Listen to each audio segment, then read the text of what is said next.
This is The Gorge. It is a podcast where my friend Sara and I gorge ourselves on overanalyzing a topic. The Gorge is brought to you by Ko-fi. That's ko-fi.com/THEGOR. And if you give us enough money, we might be able to afford an entire title. It's Indie Week. Sara, what game are we talking about for Indie Week? Hey, happy Indie Week. We're a few days late with this episode. But this week we are talking about Omensight. I'm literally Googling this as we talk because I forgot what systems it's for. We are talking about Omensight for the PC, PS4, and the Xbox One. Bizarrely, there's no Switch version, but maybe they're working on one. That would be really cool. Yeah, that would be nice. This game would be excellent on... This game feels like it was like the ideal kind of Switch game. You know what I mean? Mm-hmm. Yeah. So yeah, Omensight. Omensight is by Spearhead Games. They are the studio responsible for stories, which is Path of Destinies, which is the one we did a few months back. 2 or 3 months back. Yeah. It's funny. We talked about stories and we were like, boy, I wish stories did this and that and this and this. And then literally as soon as we were done talking about stories, we were like, let's go look up their next game. And it's literally like, hey, Omensight is doing all of this. Yeah. Okay. Every little like, it could have had a few boss battles, or it could have had more enemy variety, or like, some more stuff going on with the platforming. Omensight's just doing all that. Okay. Okay. Oh. Cool. Thanks, Omensight. Yeah. Like I appreciate that. We like the looping back and redoing your actions thing. It'd be cool if they expand. Omensight is doing that. Oh, cool. But it would be cool if, like, you could just skip to the important part. Oh, okay. Omensight is also doing that. More combat. Yeah. Okay. Yeah. All right. So everything then. Everything. Less levels, but more variety in the levels. Mm-hmm. And you're going onto more branching points. Yeah. So basically, Omensight did everything I wanted stories to do. I still don't think it's, like, perfect. I have a couple nitpicks. But in general, it's a stronger game than stories. I definitely like it more than stories. If I gave, like, numbered reviews or numbered scores, it's like a solid 8 out of 10. You know what I mean? Like a really good 8 out of 10. Mm-hmm. But yeah, no, I really, really enjoyed playing that. I really like Spearhead Games' style? Combat? I don't know. What do I even... Well, it's kind of like Spearhead, I guess. I kind of like it's a good parallel to like Supergiant, because Supergiant did Bastion and they did Transistor, which Transistor is kind of the same core concept of Bastion, but like a different style, a different go about it. Kind of like Spearhead is doing the same thing with Omensight to stories. Right. Like, yeah, they definitely have a preferred aesthetic, cartoon animal people and kind of a vaguely steampunk, woodpunk, like sorcery kind of thing to it. Lots of spell weaving and like high fantasy airships or mystical lands or temples and shrines and goddesses and like eldritch horrors. They love them a good unspeakable horror from the void. Mm-hmm. Like cute animal cartoon characters plus like some actually kind of interesting and serious concepts being inflicted on some furries. So yeah. There's that. Definitely. But it's good. It's really good. Just in general, everything that Omensight does is such a good improvement over story. And I really, really enjoyed stories, like, a lot. Yeah. For as flawed as stories was, I just, like, the base concept of stories, I really liked it. So to take all of that and to just make it more with Omensight was the right step.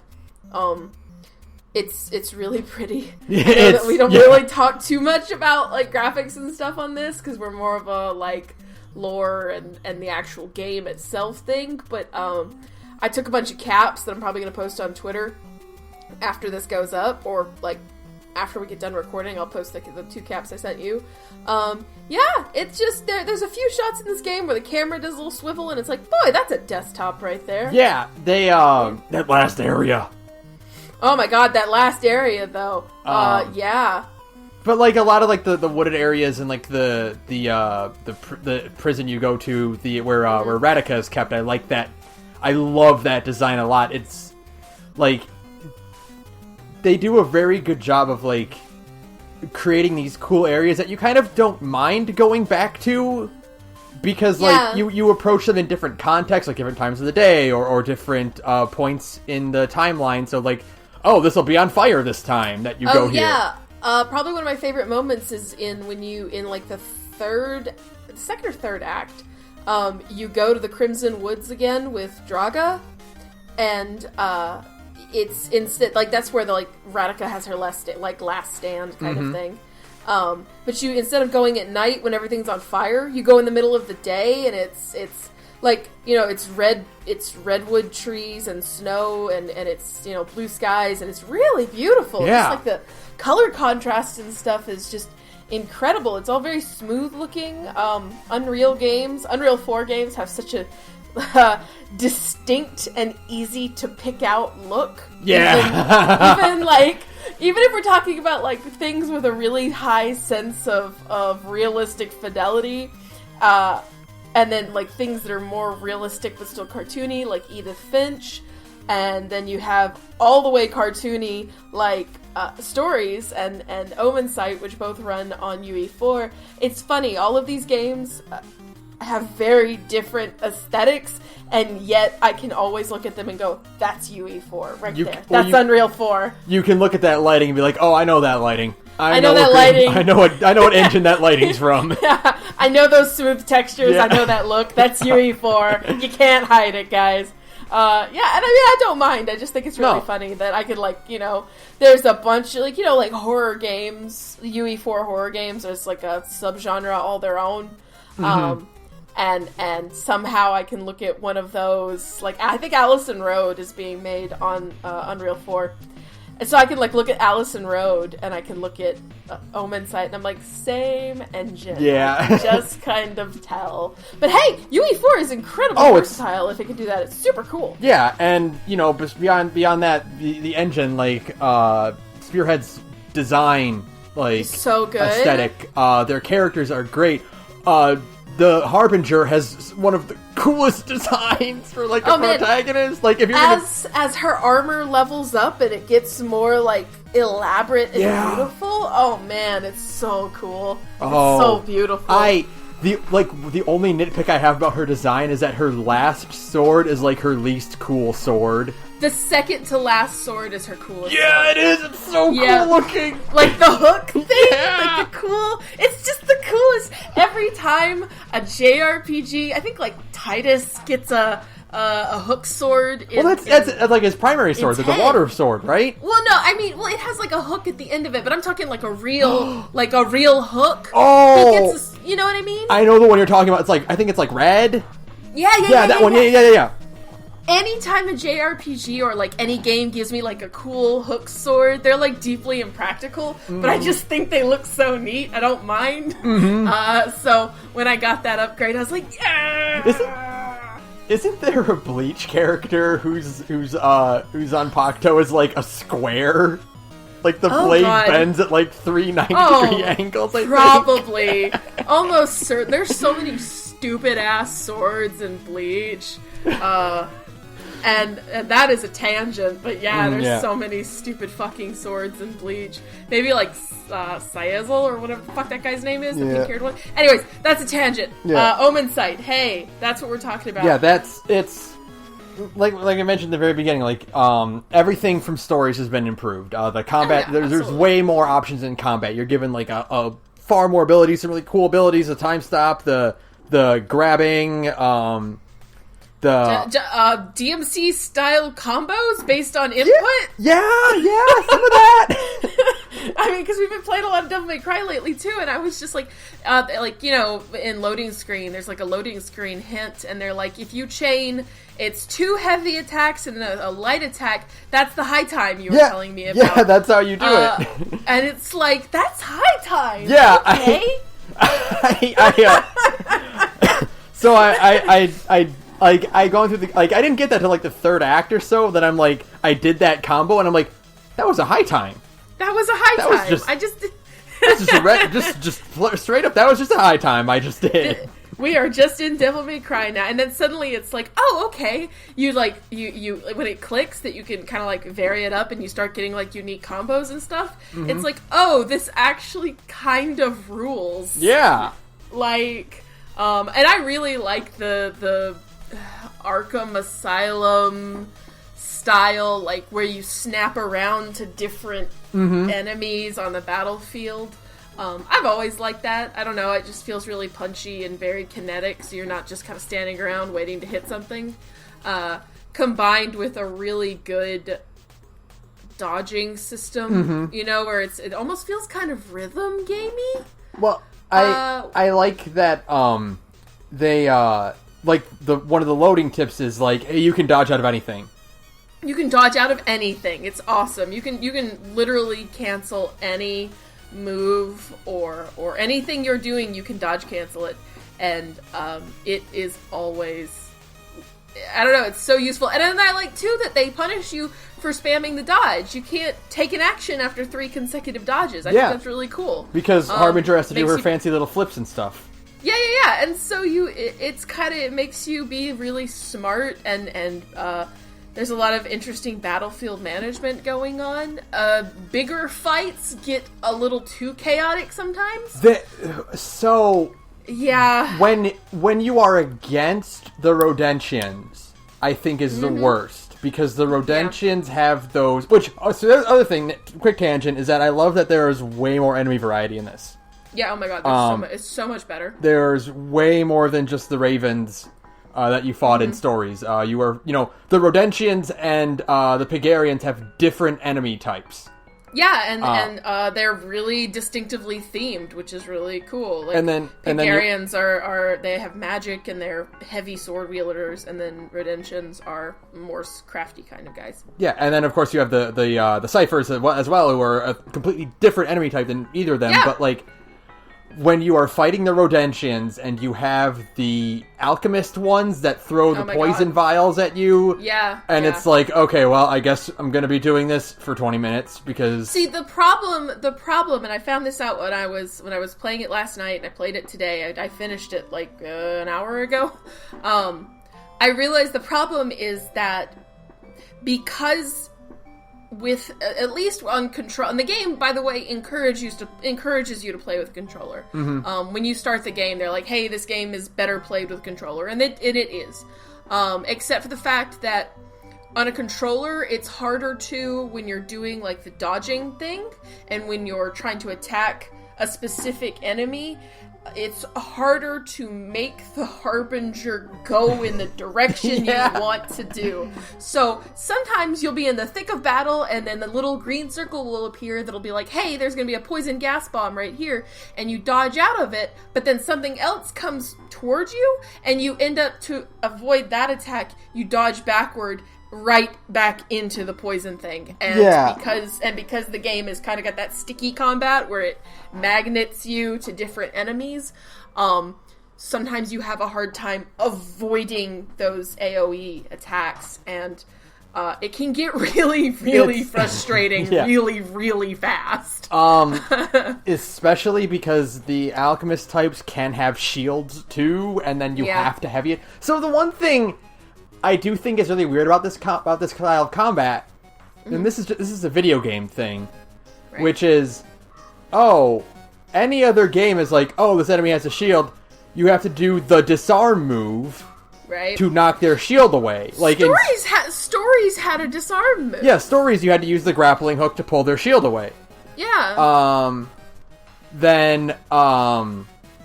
In this one, I was, like, caught off guard, and it's like, no, use your heavy attack on the shielded enemies. I'm like, that's not how this works. That's not how this game works. You are... Yeah. Yeah. I would always just end up, once I finally unlocked the dash, I would just dash past them and then hit them from behind. I don't know, it just felt more like natural and organic to me. But at the same time, it's still like I would prefer to have, and for that matter, I feel like certain attacks, when I press the button and maybe it's just that my PS4 controller is a little wonky, because I was playing it with my PS4 controller. When I press the button to make it do the thing, sometimes there's a bit of a delay between inputs. And I would really like that to not be a thing, especially because this is such a fast, kind of twitchy battle system. I felt that too a little bit. Okay, where it's so it's like, not just me. Yeah, where it's like she's not because it's weird because I think it's an attack animation thing.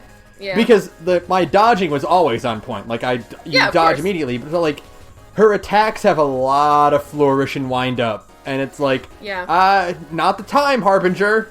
Yeah, unfortunately, I wanted to use the grab more. Like, the grab is really useful, but because I felt like there was too much of a wind-up between me holding down the button and the grab actually executing, it was like, I could be doing more right now in the time I'm holding this button down, unfortunately.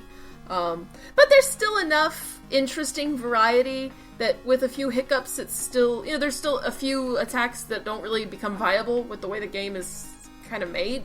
But there's still enough variety that it stays fun, especially like the time slow mechanic. There's a lot of really cool times. There's 2 cool time slow mechanics. I love both of them. So one is just witch time. One is you dodge. One is just witch time. You dodge the right moment in the game. The entire area slows down for you. The other is what Nero is getting in 5, where you it's all character action games from now on, baby. You can just lock down an area in a time bubble, and then so what I would always do is if I had if I had Radica, Ludimir, or Draga, time bubble, and then use their special, their AOE thing. Which is fucking really fun if you have Radica, because you slow them down, and then speed up. And get stronger. Oh my god, it's the best. You are so fast and so strong. I just wish there was she's the only character that doesn't get any kind of upgrade in the Amber shop. You're right, yeah, she doesn't get one. And I really wish she could have had like a really expensive upgrade to drop the cooldown time for her. Yeah, reduce the cooldown or extend the duration of it. Yeah.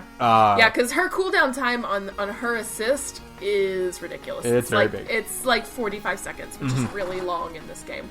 And then you can like heavily reduce Draga and Ludimir's their assist, and it's kind of like, man, I want more of that. And then I want more of that. And there's fucking Indrik, who doesn't give you anything. Who doesn't fucking do anything, you prick.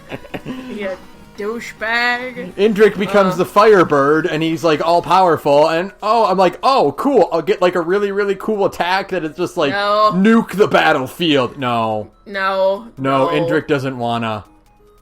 Indrik does not want to help you one bit. Indrik's such a shit. He doesn't even help you up like high, like elevated areas. He just creates a block for you to hop up. Yes! Oh my god! He literally does not give you a boost. He just makes a block for you. And like, come on, man! Help me out here. Throw me a freaking bone. What an asshole. So there is one thing. I'm like, so like you said like earlier, it's like, this is Omensight is just it's like a straight improvement of stories, like all throughout, right? Yeah.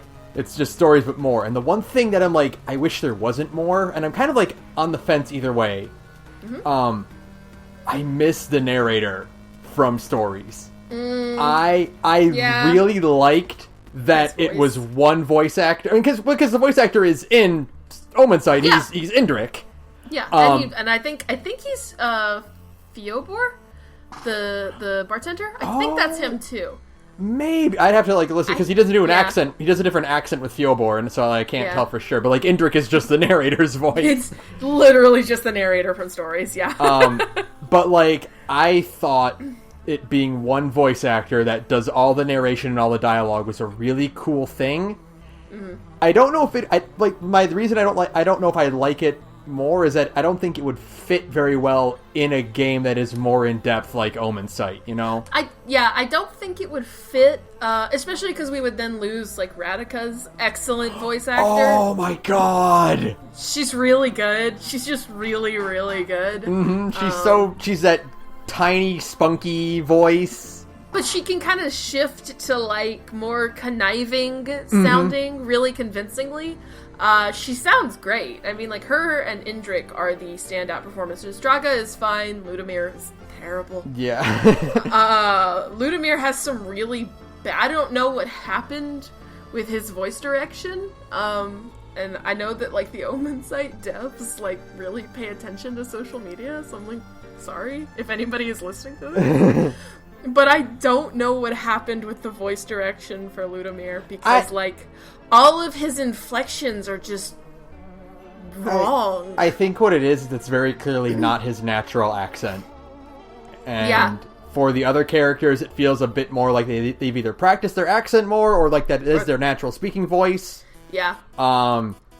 But I think Ludimir is just trying to force his Cockney accent a bit too hard. Yeah, and it's not quite coming out right all the time. Sometimes when he says things, it's not a Cockney accent. I don't know what his accent is, but it's not that. And I'm always like, oh, buddy. So, hit or miss. But otherwise, the voice performances in this game are great. Mm-hmm. Especially, I mean, Indrik and Radika are, the standouts, of course. Oh, yeah. Indrik is really good.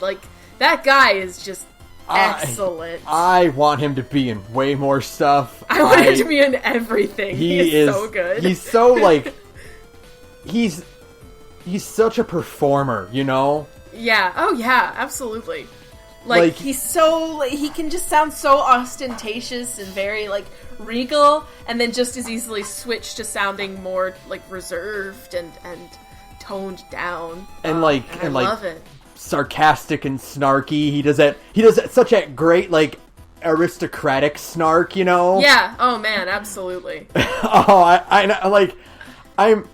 I'm so glad everyone in this game has such a really long and cool name with a lot of syllables in it, because whenever Indrik gets to say their names, yeah, it's the best. I still think about whenever he says the characters' names in stories. Oh, I know. Rinaldo. Zenobia. It's so good. Lapino. I love it. Oh, I love it. He's so great. It's amazing. Yeah, no. I mean, that's the deal, is that, this game is story driven. Mm-hmm. And so you really want, all of the people in your story to sound good. And fortunately, most of them do. Yeah. And Ludimir isn't bad, but it's just you can hear the accent slipping away sometimes, and it's just yeah, and just I don't know, his voice direction is not like I said. There's a really good example right before you go to the final area where you go to unlock the sword, and some ciphers pop in to be try and stop you, and he says a line that's something like, "I never thought I'd say this, but I hate fish." And I don't know why I've fixated on this line. Maybe it's because it's basically the last voiced line from an assistant character. Yeah. And the way he said, you think it's in the context of what is going on, you would think it's supposed to be a grumbled line, I never thought I'd say this, but I hate fish, because the ciphers are fish. Mm-hmm. But the way he says it instead is just I hate fish, and you're just what happened? What happened? It feels considering where you are in the story when he says that line, it feels like it was a line that showed up really early on instead. Mm-hmm. The way back when things were not quite so as tense and dire. Yeah, dramatic at the peak of the thing. Yeah. Yeah. So, but yeah. So, hey, it's been 25 minutes, and I've been like, I really wanted to... Okay, so, spoiler-free summary, because we're about to get into the shit. The game is good. It's an 8 out of 10. You should play it. It's cheap. I think it's like $20 right now. It definitely is one of the more unique and more, like, standout games that are available for indie titles. It's on pretty much on anything. Plays great. It's very fun. It's very rock solid with pretty much everything it does. You will not be disappointed. There's a few hiccups because I still think a few areas there's still a little bit too much repetition in areas. Some of the bosses are a little bit unfair. They can drag on. Some of them are just not fun or good. There's like 2 that are just, like, genuinely bad. Yeah. Like, actually bad boss fights. And I'm just like, ugh. But, it's got overall, you got a great premise, great presentation and storytelling, cool mechanics all around. Very good game. Okay, so, we're gonna go into spoilers now. So. Yeah. So if this sounds good to you at all, turn off the podcast, go play it. It's like, what would you say, like 12 hours? How to Beat says 7. I would say more, if you're going to take your time and look for everything, probably about 10 hours. I'd say 10 to 12 hours, depending on just how much you're doing. Every, little story bit you have to do takes about 30 to 45 minutes, depending on how much action there is. If everything we just said sounds interesting to you, you should go listen to it. It's good. Yeah. Or you should go play it. Go play it. You've got 5 seconds. 4, 3, 2, 1. Hey, how about the fucking ending? What the fuck? What the fuck? But that's it? That's all? I texted you literally you don't understand. Literally as soon as the credits stopped rolling, the text I sent you that was like, wait, that's it? As soon as it was done, I was like, I gotta text Ben. This is some old-fashioned bullshit. So here's the thing is, I think I got every pip except for one. Mm-hmm. And so I'm like, okay, I get it. I didn't get the true ending. I didn't get all the pips. All right. Okay, cool, fine. Right. When the credits are rolling, I'm like, okay, I'll look it up. I'll make sure, okay, so how do you get the true ending in Omensight? How do you unlock it? Right. And then there is none. Steam forums are like, that's it. There's only one. There's only one ending. That's how the game ends. And it's this horrible downer ending. It's really, really upsetting. It is just nobody gets to be happy. And it's like, okay, so in the Steam forums for this game, a developer is like, hey, we might be working on something. And clearly what they're working on is an expansion for a true ending. But, yeah. So, because the comment was someone was like, hey, so that's the real ending? That's it? Because there is a file in the game files. There's an MP4 of an alt ending. Yeah. But it was dummied out content that's not available, and I don't think you can actually watch it. Yeah, I think it's a not, broken. It's just a file. Yeah, it's just a file name. It's just it's like alt ending MP4, and it's just content that was left in. So a developer was like, no, that's not a real ending. That's just content that got left behind. But the Harbinger story is not over. Right. Yeah. So, and considering there's also a lot of other little things that don't get revealed, you never find out who actually dealt the fatal blow to Vera. Yeah. You don't find out what the other promise that Radika wanted to make was. Oh, that's right. Yeah. Because there's the one where I think if you go with Indrik Draga. And you kill. Oh, Draga, and you Yeah, kill. it's that bit. Yeah. Where you attack Radika. It's that horrible boss fight. Yeah. Oh my god. Where you attack her, and then when she is you don't kill her off right away because you want to interrogate her, and Radika makes Draga promise 2 things. Yeah. One is to tell Ludimir that Vera's been avenged. Which, what does that mean? Because Radika didn't kill Vera. But Radika thought she killed Vera, yeah, I guess. But then, too, she doesn't say the other thing. Because the world ends. Because the world ends, you know? Yeah, it's interesting. It's also kind of implied that the Harbinger, the previous Harbinger, became Voden? Yeah, because there's that forbidden memory you get. Yeah, I sent you a screen cap of it, and I was like, what the fuck is this? And it's kind of... So Eliara? I think it's just Elia, is Draga's mentor in the Pegarian Royal Guard, and she, for some reason, bailed on her duties as the general of the Royal Guard. Yeah! Oh, I forgot about the other transgression that Draga did. Yeah, her other transgression was that she let Elia just leave, and that Elia, and I feel like it was like an alternate timeline or something, because it happened pretty recently. Draga is not that old. Yeah, and doesn't that thing also mention Radika being there too? Yes, she was there. Yeah, she was in that thing I sent you. It mentions Radika was there, and it mentions Elia, and then it mentions another Harbinger, but not going to fight Voden, going to fight something called Kali, and Voden was like a good guy or something, or it was like the name of the sword instead of Claudin. Which actually makes sense now that I think about it, because Voden and Claudin sound alike. Yeah, So, yeah, I feel like I need to like pull that up real fast. It's in like our like huge Discord chat. Yeah. That's just like full of garbage we send each other all the time. Discord really needs like a here's the images you've sent to each other. Oh thing. My god, please. That's the one good thing that Skype has. Mm-hmm. That Discord does not.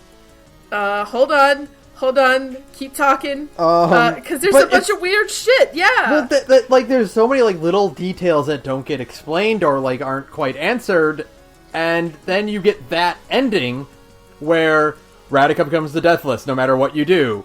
Yeah. Ludimir drinks found it. Oh, you did? I found it. Okay, cool.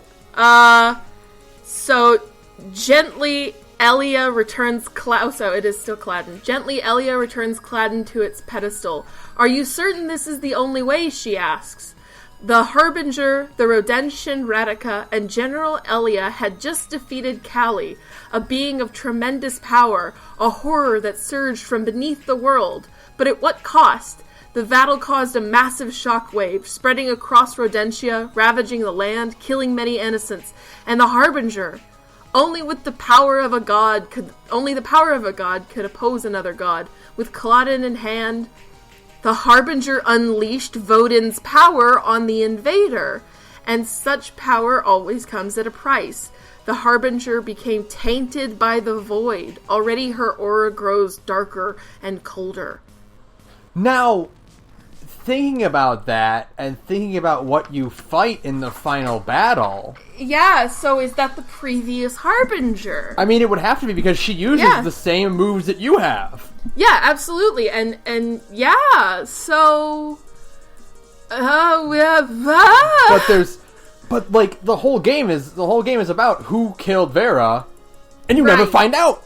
And you never find out, and then here's Elia just kind of off doing her own thing, and Radika was already knew another Harbinger, but obviously not.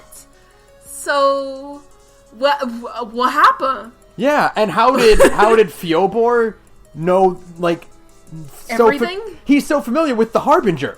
Yeah. He's not even surprised. No, he's just like, the Harbinger is here, what the hell? Yeah, no, it's really, there's a lot of, like, unanswered stuff, so I'm really hoping that the Harbinger's adventure will continue as some kind of, like here's free content expansion. Yeah, or like I would probably even pay DLC for this game. I like it enough. Like here's the extra half of the game, or like the extra ending for the game. Like yeah, because see, here's the other thing that like really pisses me off, and I was like really upset about this when I got the ending. Is like as you make your way toward like fighting Voden, all of these characters who when you first meet them, you're like, fun, quirky animal characters. And then you play a little bit more and you're like, all of these people are terrible people. Yeah. What the fuck? You're all the worst person I've ever met. And then it kind of comes back around and, like, I guess as they learn more, but since this is like a looping timeline, they can't remember things, but it almost feels like they're kind of like hanging on to things with every loop.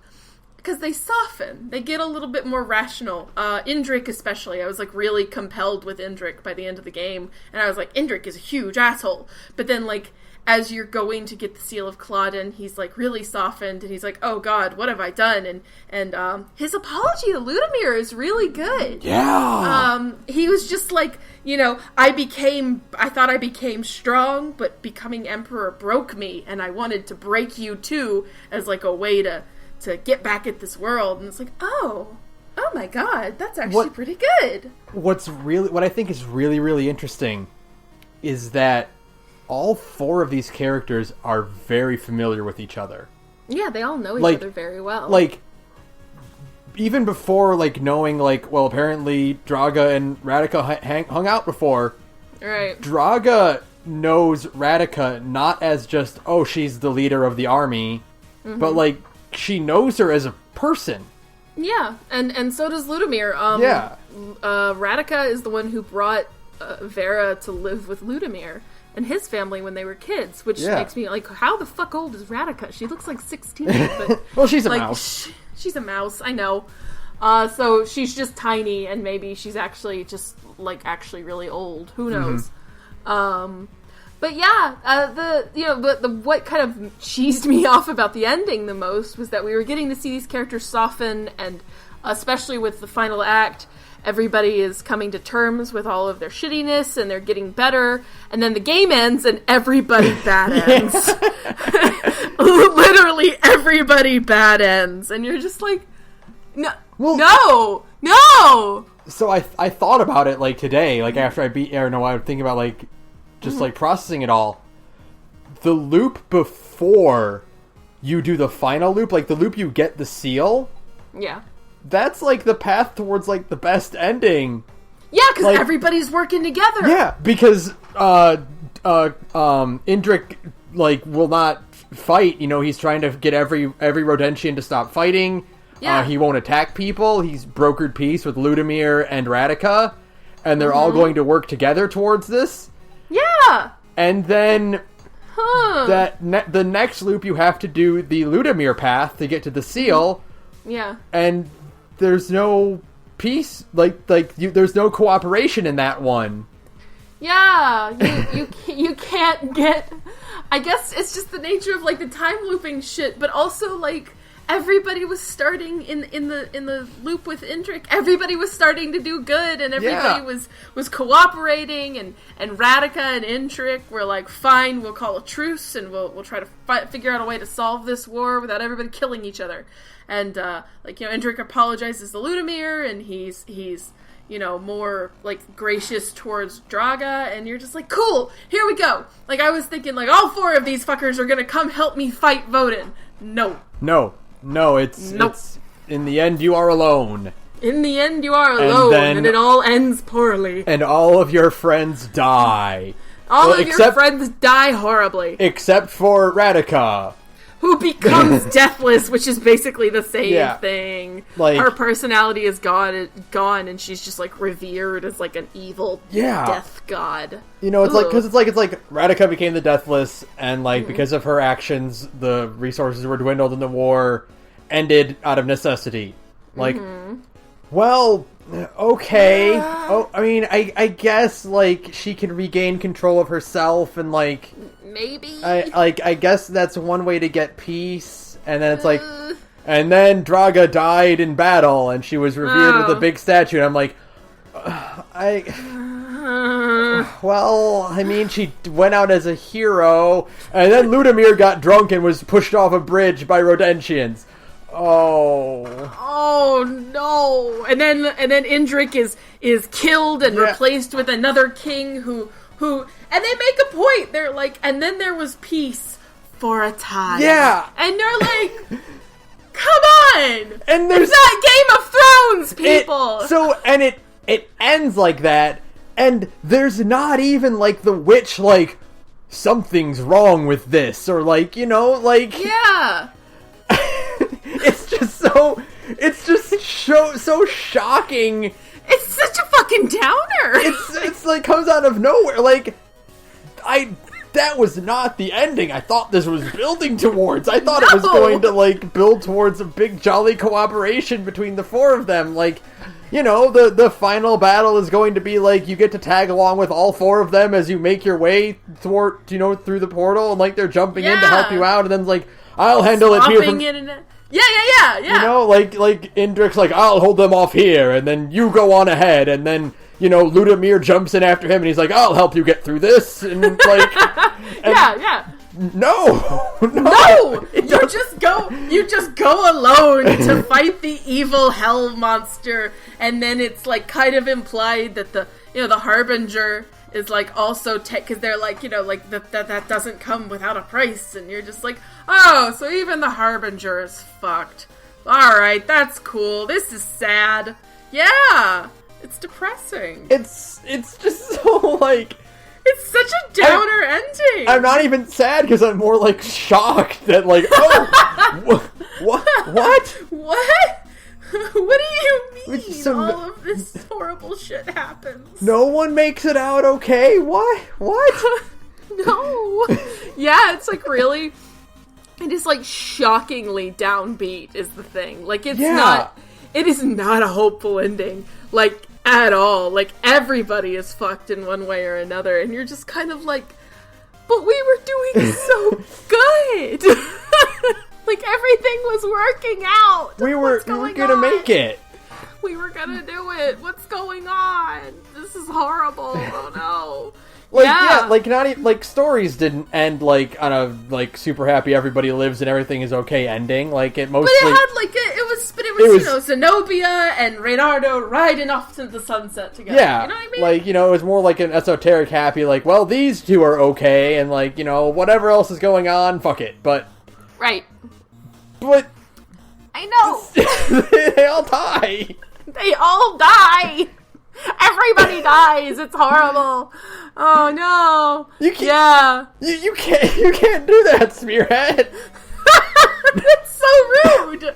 I just busted my ass to beat this game in 3 days, and you guys are like, nope, it's a bad ending, and you don't even give me the option to get it. Because I did when I beat the game. I was like, okay, I fucked up somewhere. Yeah. Like I had to have done something wrong. Yeah. Because, like, it's such a downer ending. You're like, okay, clear. Like, I had the same thought process because, like, I played it. You know, there's two story difficulty things, and one is like the way they did it in stories, where they show you the results of all your actions and stuff like that, or how much information you gathered. And there's another version of the story story difficulty called True Detective, which doesn't tell you anything. It's just like you got a new Omensight, and that's it. It doesn't show you like what you learned or anything like that. You just kind of have to remember it and figure it out for yourself. And so I was like, I need to go turn back on the other story difficulty and see what I missed. And then maybe if I go back through it and play all of the little bits, I'll get a good ending. And then I did what you did. I Googled it and I was like, oh no! No, it just ends like that. Oh no! Yeah, it needs a better ending than that for sure. Because I was like, okay, I missed one pip. Okay, I missed one. I think it's like at the very, very beginning where like I went to the next art or next act without doing every path. Right. And then I'm like, okay, well, I missed that one. Okay, so I'll just look it up, and then I'll like, okay, so I had to get that one. I know what I missed. Debate whether or not I wanted to start the whole game over or not, to want to see the true ending or whatever, you know. Right. Oh no. Oh. No. And anyways, like, okay, real talk, except for the last boss, like the final showdown between you and Vodin, those two, like, pre-Vodin fights suck. They're the same problem that, like, the Radica fight had, where it's, like, you're not just avoiding attacks from, like, the boss, you're also avoiding all of the little goons they summon, and it's not fun. and especially because like the mid fight cutscene can't be skipped. Yeah. So you have to see that same cutscene like 7 times, and you're like, I'm going to kill myself. Okay. And it just like, I was just expecting, you know, it's like you did the bad ending, so you have to do the really hard version where you don't have anybody to back you up. But no, it's just like that. Yeah. No, that's just... Yeah. I'm really hoping there's some kind of expansion coming. There better be, because, like, there needs to be. That's not cathartic. Yeah, no, it's actually, like, really unfulfilling. Like, I just kind of feel like, you know, like, the ending's in fucking, like, Nier or something. You know, it's like, oh, this is sad, but it's emotionally cathartic. Mm-hmm. In this game, you're playing it, and you get done with it, and you're just like, oh. I mean, like, it's ballsy. I mean, it's ballsy for sure. Certainly ballsy, but like... But it feels unfinished is the problem. The problem is that it doesn't feel like it was finished. It just kind of feels like they were like, well, we'll put in the bad end, and then, you know, we're out of time. We gotta put this game out now. Mm-hmm. And we'll put out the good end later. Which, I mean, I hope it gets a good end. I mean, like you said, it would be ballsy if they didn't, but I feel like it'd also be kind of stupid, because it is not very emotionally satisfying. This is not the kind of game, not the kind of genre, not the kind of presentation where, like, that's appropriate to end your story on, you know? Well, yeah, like you said, the problem is that this game has a lot of things it sets up but never explains. And, yeah, this is a game about, obviously, considering its predecessor, this is a game about stories. It's a game about telling stories in fulfilling ways. Mm-hmm. And, a key component, we've said this a few times in this podcast already, a pretty important part of storytelling is setup and payoff. And there's a lot of setup in the first 4 acts, and then the final part of the game, there's like no payoff to any of it, really. There's no like really good emotional payoff for like, you know, Indrik and Ludimir and all of those characters like mending themselves and fixing and coming to terms with like their kind of like their brokenness. There's no, it sets up all of that, and then it never pays off. It just kind of ends on like a where everybody dies, you know. So I feel like we're going to get a better ending. I really hope so, because otherwise it's, like you said, it is kind of sad, but it's not really sad. It's just unfulfilling. Yeah, and it's not, this isn't like the Mass Effect problem where it's like, that ending was just like poorly written and weak. Mm-hmm. Or like the whole thing where like they're talking about like, oh, for Final Fantasy 15, do you want a good ending or a bad ending? God. And it's like, your game is out, dude. Oh my god, we can't talk about 15, because I'm like boggled by its existence. But this thing is like, considering for one thing, the whole like arc of the game, which is finding out the answer to every single mystery. Like it has green text to signal that like this is an important thing to take note of. Right. Like, and it's like even the littlest bit of dialogue will like get like an answer later on, to have things like, well, what was Radika's second promise? Like, who was the one who actually killed Vera? Like, it's not full of like big things that are like left hanging, but it's full of it's full of enough like little hanging questions that aren't quite like, I guess, really important to the overall story, but like they are significant enough that you're like, well, that didn't actually get answered, did it? And it like, well, like Ludimir, like it's not significant to the story technically, no, but like, considering Ludimir's motivation is based entirely around who killed my sister, it is kind of important to the story, you know? Yeah, and it doesn't get answered. It's kind of important, and I really want to know, and I will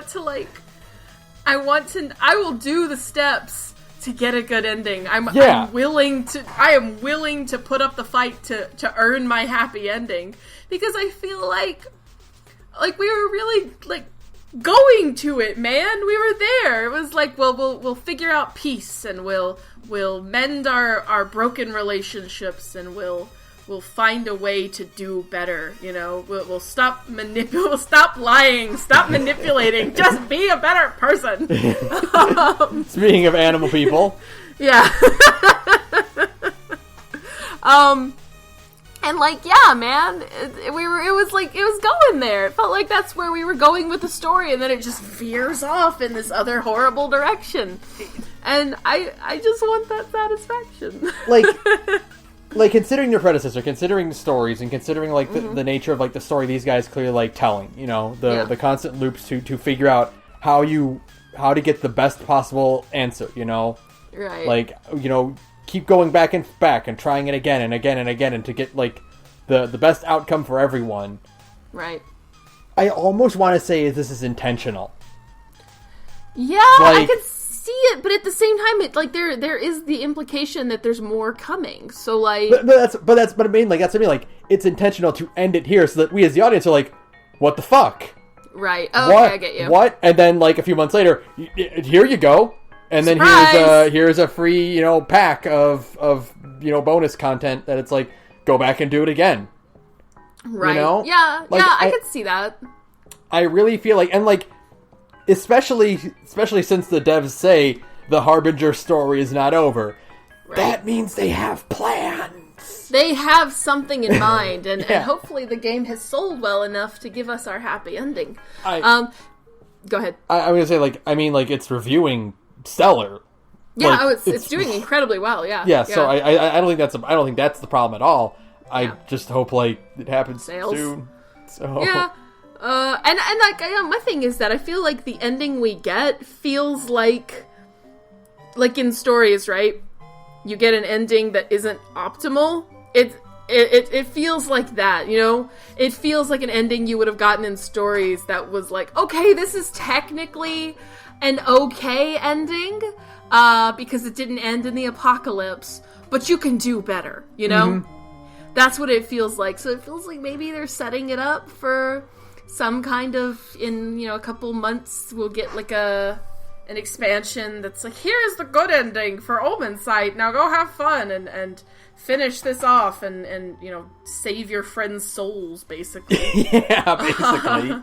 Yeah, and I really want that. I really came to kind of enjoy these characters. Well, like more, because at one point I was texting you, I was like, Ludimir kind of sucks, and then after a couple extra chapters, I was like, oh wait, no, I actually like him too. Okay.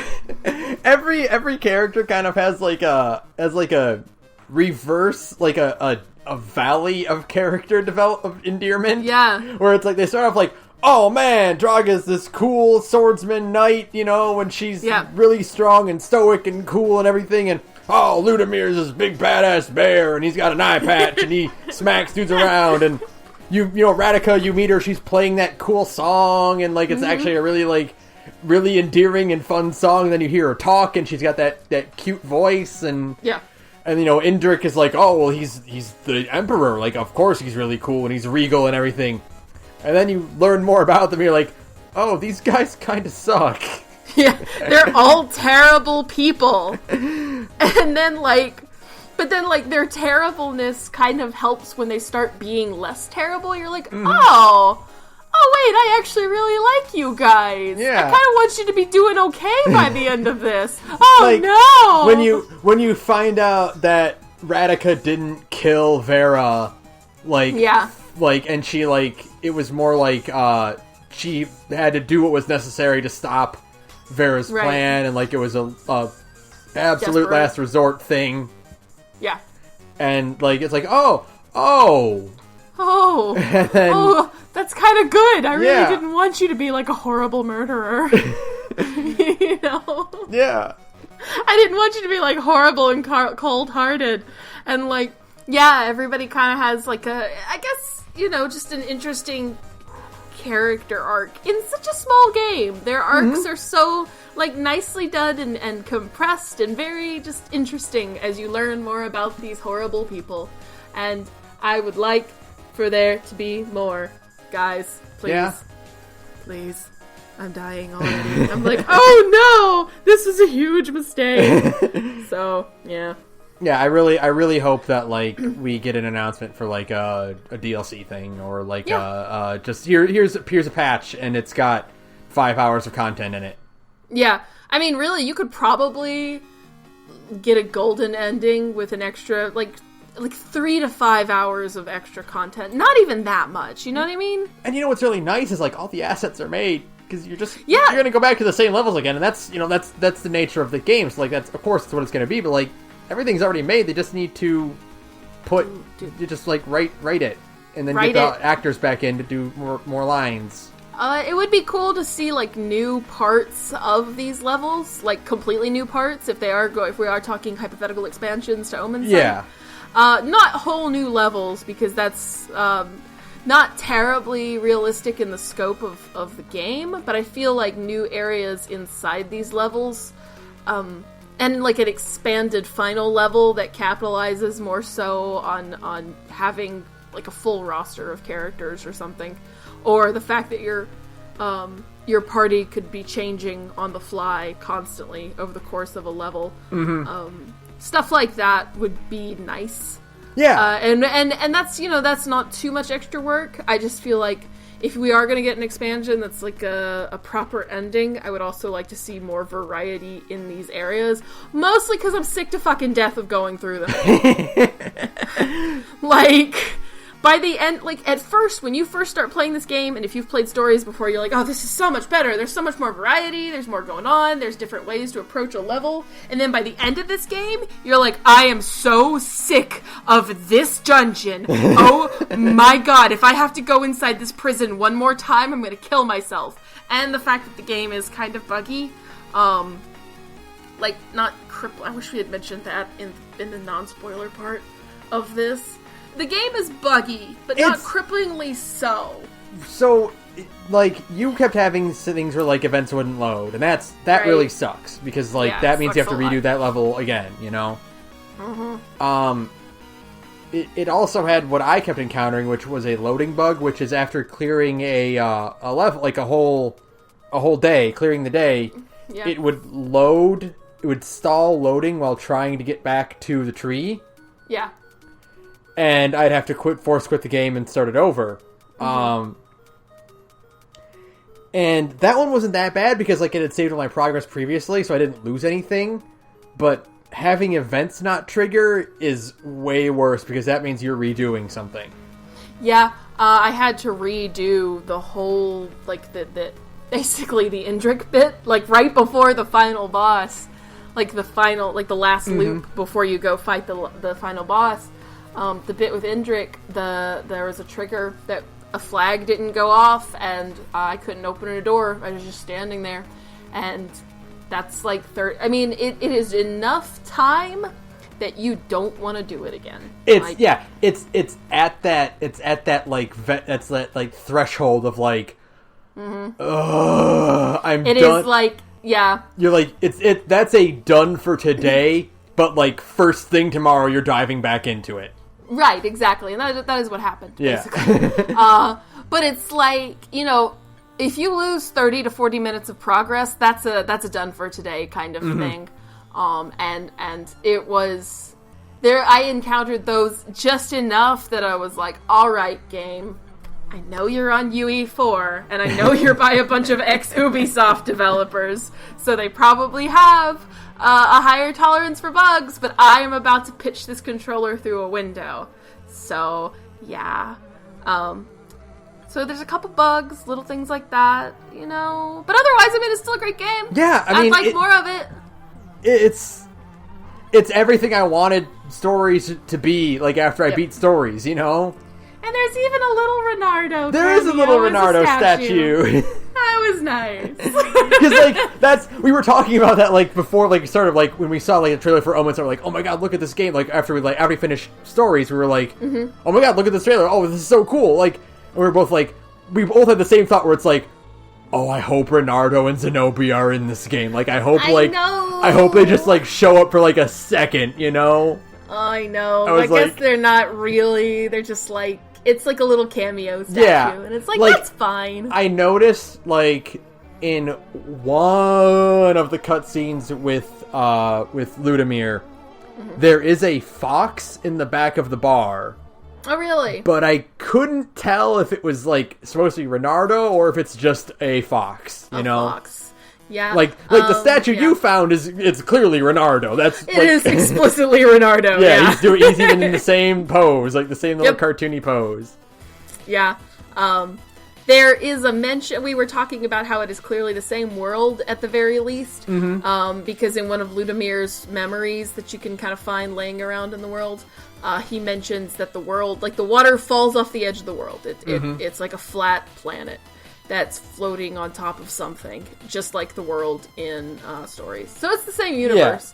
Yeah. I don't know if Stories is just a disparate prequel or what, but it's obviously the same world, especially with all of the mentions of horrible, unknowable evils from the void kind of gods. This is a very Lovecraftian, very furry universe. Very creepy, like, behind the scenes, like, Oh, unknowable evils that you can't do anything to stop. That's very H.P. Lovecraft. You can't kill Vodin. You can only seal him away. Yeah. And your sidekick is a cute little mouse girl. Yeah. Oh no. Her name is Radica. She's a rat. Get it? Yeah. Get it? I don't know if they're just more esoteric, but like. I don't know if, like, the other ones are animal pun names. Like, I feel like Ludomir might be a bear. Yeah, I was gonna say the same thing. Some kind of bear joke. Yeah, like another word for bear, like a, language. Mm-hmm. But I don't know about Indrik or Draga. Yeah. I have no idea. But Radica is really obvious. Yeah, Radica's, like, spot on. Yeah, and I think Fjobor, is he a mammoth? He's a boar. But he doesn't have a trunk, not a snout. No, I think it's just a cartoony version of a boar, because it's not like a long... I don't know. Because it has, like, a curve to it. Yeah, like, it goes down and then it dips back up. Like, he's like a mammoth or, like, an elephant. Like... I don't know. Hold on. Fjobor. Because I feel like... God damn it, this phone. I don't know. What is he? What are you? What are you? I think he's just supposed to be like a cartoony boar. He might be, because like, what was the merchant's name in Chowder, the one voiced by Master Shake? Oh, I don't know. You know who I'm talking about, right? I do know who you're talking about, but I don't know that name. Yeah. Like, I think it's like the same animal as that, but whatever that one is too. Oh man. Oh, so yeah, man. Yeah. That's it's a fucking ending. Yeah, boy, oh boy, that is not what I expected at all. Gutsy to end your cartoon animal game like that. your cartoony animal game about choices mattering. You end it in the worst possible way ever. Yeah. I'm hoping for a good ending. Because, like, it's kind of funny because, like, peace ended up happening between the two countries, like, in a way, so... Yeah, technically. The Harbinger accomplished her goal, but... everybody's dead and sad! I don't like it! So... I want a good ending. Yeah, fingers crossed for something good. Alright, so... Is that it? I think that might be about it. This is like a short... This is like an apology for talking about Detroit for 3 hours. Well, I mean, this is a game that's not, like... Oh, yeah, of course, no. It's not like Doki Doki or Undertale, where it's, like, talking about the deeper meanings behind... Like, it's a cute, fun game, and it's got a good story behind it, but it's not, like, the esoteric thing that requires, like... 7 hours of discussion. Yeah. It's not Undertale, where I could talk about everything going on in that for like 6 years, you know? Like, and that's not a bad thing. I mean, Devil May Cry is as straightforward as you can get, and we still gushed about that for like 2.5 hours. That's because we had 3 games of Devil May Cry to gush over. Don't worry, we'll find more time for it too. Wink, wink. Yeah, but so I mean, it's it's a good, fun, exciting action game. Good swashbuckling adventure. We said it even after we got finished playing stories, and it bears repeating. This is why I love Indie Week. I'm glad we came up with Indie Week, because Omensight and Stories are games I would not have considered normally had we not started Indie Week. Yeah. Because it's just it's like a game that would just kind of fly under my radar. I'm like, oh, that looks cool. But I probably won't play it because I've got other things to play. But Indie Week kind of like twists my arm, and it's like, no, go play something different for once. Yeah, yeah. So like it's funny because I noticed after I closed the window for Omensight after I finished it, and I'm like looking at all the icons on my desktop now, and it's like I have so many. Because my desktop is for PC, for gaming. Like I have a laptop I use on my other work on, so I have Chrome and my Discord on it, and then I have 3 whole columns of games, and I'm like, look at all the games I've beaten that I would have never even touched without Indie Week. I wouldn't have even spent time playing. I've got Cosmic Star Heroine and Valhalla and Stories and Omensight and all these games that I normally wouldn't play.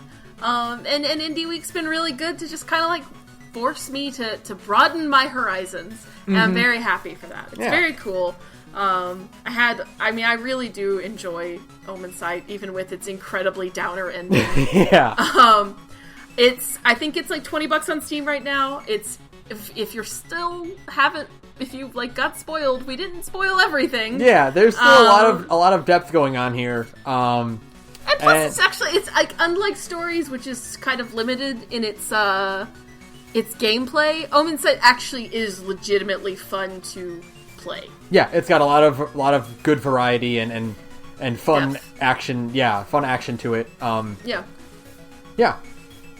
I would love for them to add, this is such a wish fulfillment thing, but it's because I've been playing Bloody Palace in DMC4. Oh! Right? Oh, a Bloody Palace in this game would be really cool. I would love a Bloody Palace in this game, where it's just fight waves of enemies until you die. Just pick your ally, pick Ludimir, Draga, or Radika, and go through each floor of here's a bunch of enemies, here's more enemies, here's a level where it's it's surrounded by lava, Or the level, if you fight Indrik at one point, the floors will disappear under you, and they reuse that gimmick fighting Voden.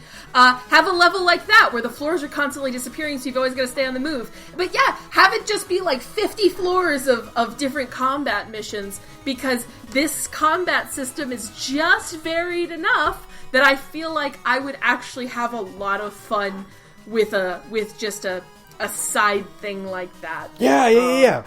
Because, as it's still, this game is still story-driven. And so, if you want to play the combat, you do have to kind of go out of your way to find encounters. It's not like Devil May Cry, where it just flings encounters at you constantly. So, if you want to actually play the game for a pretty interesting, not super, super in-depth, but deep enough that you can actually have fun with it. If you want to actually play that part of the game, you kind of have to search around for it. And so, I would love an expansion that is just the Bloody Palace. That would be a lot of fun. Yeah, and there's also there's not a lot of ability to replay levels. Once you beat a level, you're done with that level. You can't go back and try another encounter. I mean, I guess you can, but there's not much for you besides just redoing. And you can't really skip cutscenes, unfortunately. There is no skip cutscene, but you can skip through dialogue, but it still takes a minute to load it up. So you still have to sit through those same cutscenes in a level if you want to do fighting. And the encounters in a level, there's really only 5 to 10 encounters per level. So it's not like you're constantly being hit with waves of enemies and the game is making you mitigate damage and get good. And I would love to just kind of have the game be here, have fun, play a bunch of enemies, get good at dodging, and we'll grade you on your style. Yeah. Give us some grades. Give us some grades, The game you do get a style bonus at the end of levels if you play really well. So, do that again. It's fun.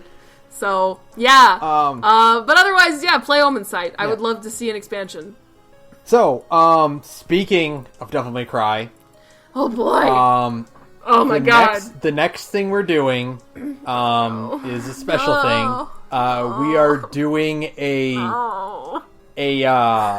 improv riff tracks of the cutscenes for DMC Devil May Cry, the Tamim game, the Team Ninja or Ninja Theory? Ninja Theory. It doesn't matter. Neither of them know how to make video games. The other one, because we're not playing it, but we are going to watch cutscene compilation, and we are going to put that commentary up on our, on everything, so that you can sync it up with the video. We'll provide a link to, and so you can watch along with us. And then our next real episode will be Devil May Cry 4 and DMC Devil May Cry and 5 predictions. 5 predictions, basically. Oh no! Devil May Cry ate our lives. Oh no! How did this happen? Oh, who could have guessed? Who could have seen this coming? Me. I could have seen it coming during E3. I saw it in a future vision in the middle of E3. It was like an Omensight where I just suddenly understood. I was like, Devil May Cry 5 trailer. This means we get to talk about Devil May Cry forever. It's gonna be great. So, we have opinions on 4, and we're gonna have opinions on DMC Devil May Cry. That's my opinion on Devil May Cry. I love to suffer. I can't believe you're making me do this. So it'll be 3 hours. So we'll have it in chunks, so you can sync it back up if you get desynced or whatever. But so it'll be fun. It'll be a fun time. I'm excited to do it. I like trying new things on this podcast. You love trash content, is what you love. All right? And you love making me suffer. Me, your best friend. And yet, I'm still going along with it. I intend completely. If you want to come and just hear me get progressively more trashed as a movie goes on, you should listen to it when it goes up. So look forward to that. That'll be cool. That'll go up in a few days. And then beyond that, you can also follow us on Twitter at The Gorge Podcast. You can email us stuff at thegorgepodcast@gmail.com. You can listen to another story-based adventure starring a bunch of really fun and colorful characters on Sarah's other podcast. Oh my god, that transition was so good. I'm so proud of you. Hey, I'm in another podcast. It's an LGBT live play RPG podcast where me and a bunch of cool queer friends sit around and we play tabletop games. Right now we're playing Monster Hearts. It's about to wrap up. Things just went insane. Everything is going wrong and it rules. You should come check us out. We're at the Gorge, Jesus. I also cross-promo the Gorge a lot on Big Gay Nerds, so sometimes those wires get crossed. Anyways, we're at Big Gay Nerds on SoundCloud, and you can find the links to all of our social media there. Thanks! Yay! So that'll do it for us. Thanks to Visager Fuse for background music. I got this one. Oh, you got it? What is it? Fuck that Radica boss fight in Saga. She's so hard.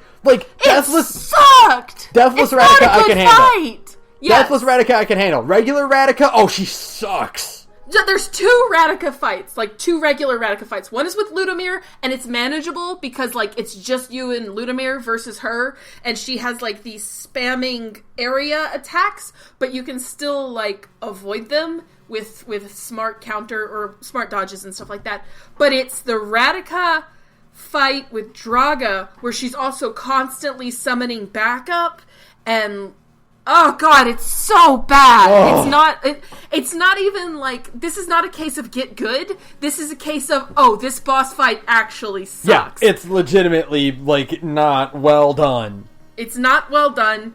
It's not fun. It's just annoying, and there's too much micromanagement of the battlefield.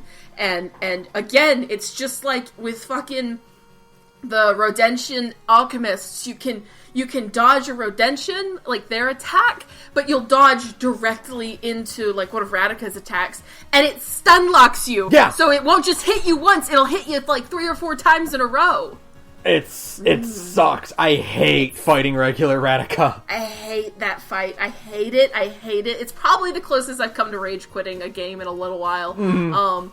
And I don't rage quit normally. Normally No. I'm just like, fine, power through it. But that was the one time I nearly rage quit. So yeah. But you know what? Otherwise, it's a great game. Yeah. But fuck that. Fuck that Fuck fight. that fight, yeah. Good night, everyone. Good night.